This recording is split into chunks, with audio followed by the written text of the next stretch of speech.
Hey guys, welcome back. We've made it to yet a new country for us, and we're actually in the Philippines. Specifically, we're in Panglao, which is part of the Bohol province of the Philippines, and basically it's known for amazing beaches, just beautiful landscapes. You may have heard of the Chocolate Hills, tons of waterfalls, and even some cool caves that you can do. It's also known for a lot of water sports enthusiasts for free diving and scuba diving.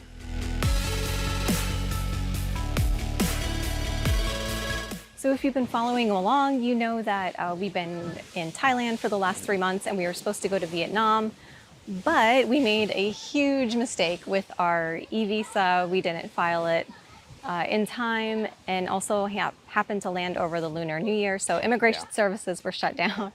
We had to kind of change our plans, and that's how we ended up in the Philippines. Yeah, basically we had to get out because our visa was expiring in Thailand, so we had to make a quick choice. And we had some friends that were already here, so we thought, why not go there? Despite the fact that we hadn't done any research ahead of time, because like I said, we weren't planning on it, so it made this right sense. Now, if you guys are new here, maybe you haven't watched our videos before, we're Joel and Michelle, and we're the Wandering Hartz. And we've been slow traveling for, 5 years at this point. And we also are digital nomads, so we kind of work mostly on our website and our YouTube channel here. So if you're interested in that sort of thing, be sure to subscribe to the channel, as well as subscribing to our newsletter, which will give you a whole bunch of information weekly about slow travel, full-time travel, and stuff like that. So as we said, we have been living in Thailand for the last 3 months, and we ended our stay there in Bangkok. We love Bangkok, but the air pollution was really bad. We were there in mid to end of January. That's just kind of normal for that area. So we were excited to leave Thailand and get some cleaner air. And as you can see, the Philippines, it's absolutely beautiful here. That's why we ended up in the Philippines. Absolutely. And so far, we just can't beat this. We can actually breathe the air without like sneezing and coughing and all that stuff all the time, that's how bad it is. So, but first, if you are going to come to the Philippines, there's a couple things you need to know first. And the first one is? You need to register with the government, and if you're flying, your airline should send you a link, and then it's basically etravel.gov.ph. And it doesn't cost anything. It's going to be your basic. It's almost like an e-visa, but technically it's not. Yeah. But you just fill that out, and it has to be within 72 hours of your flight, like Michelle said. And another thing too is if you're traveling to the Philippines, I think it's like 157 countries have visa-free travel for, I think it's up to 30 days. And if you're an American, you can actually extend. I don't know if other countries, like what the extension is, but since we're Americans, we know that one. And you can actually extend up to, you can extend 30 days. I think you can do even longer stretches, but it's like 30 days at a time. And I think it's somewhere around $50 per person. We're not 100% sure because we actually haven't extended yet, because obviously we just got here.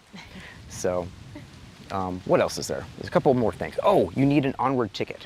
Yes, you need an onward ticket to come into the Philippines. They will ask you for that. When we checked in for our flight, they did ask us, and we just presented them with our ticket that we had booked. Now, there is a couple ways that you can do this. You can buy a fully refundable ticket if you want to. Obviously, those have a higher upfront cost. Or you can buy like one of the where you kind of rent a ticket, like through like onwardticket.com. I think there's a couple like that. We'll put links in the description of some of the different services and the one that we used.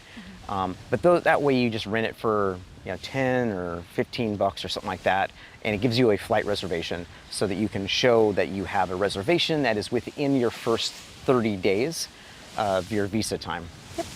We flew on Cebu Pacific, and that is more of a budget airline. If you're going to fly here, although it was quite expensive for us to come here. I think it's because we had to book so last minute because our e-visa didn't go through for Vietnam. So just be prepared for that. They won't give you any kind of snacks or water or anything. That all has to be purchased on the plane. It's kind of similar to Ryanair. Right. If you're familiar with traveling through Europe. Yeah, and with that, the snacks and stuff, you definitely want to have some cash on you for that if you want that. Our flight actually had a credit card machine, but it took us a while because I think they only had one credit card machine, so we had to wait for the lady to come back. So just be aware of that too. Yeah. Now, arriving in the Philippines, we first went to Manila, and then we had our flight was pretty good. We only had like a 2.5-hour layover. Yeah. But the funny thing was is that leaving, we didn't have a gate assignment until literally like 15 minutes before the flight was supposed to leave. Yeah. So apparently expect things to be delayed. Yeah, I think that's pretty normal. We've experienced that with Ryanair as well, where they don't let you know the gate until maybe about 30 minutes before. Yeah. So it is a little bit chaos, like trying to line up for your flight. So you just have to listen for it. Other than that, it was actually super easy. Getting here, the Panglao airport is really small. It kind of reminds us of flying into Hawaii. It's all like kind of open air. Yeah, like Kona or something like that. Yeah, there's only one baggage, claim. So it was easy to get our bags, and then you just go out, and there is an ATM, luckily, at the airport, so we got cash right away. And then you have to either arrange transport, probably with your hotel, or you have to walk out and get a tuk-tuk. Yeah, and one thing on the ATM, it only gives you about 10,000 pesos, which is about $170 at a time. So that's something you have to be aware of. And it's going to charge you a 250 peso fee on the ATM side for taking out the money. So if you've got a good travel debit card, like a Charles Schwab, then those kind of fees usually get refunded too. And it gives you 1,000 peso bills. So again, that's I think like about $17. So with the trikes, if you are getting like a trike, that's all cash. Pretty much everything that we found is cash on the island. So if you can get it broken down ahead of time, that would be a lot easier because not all of those guys have change, right away. And as far as getting a tuk-tuk, you can just go outside and then flag one down, or else they'll be waiting there. And you will have to negotiate. I think to get to Olona Beach, it's around 200 to 300 pesos, and you just have to take into account that you've got, luggage as well. It's getting really windy here. So yeah, just keep that in mind. Yeah, and with that too, like I said, you have to negotiate, but if you have a larger party, your better bet is probably going to be like a shuttle.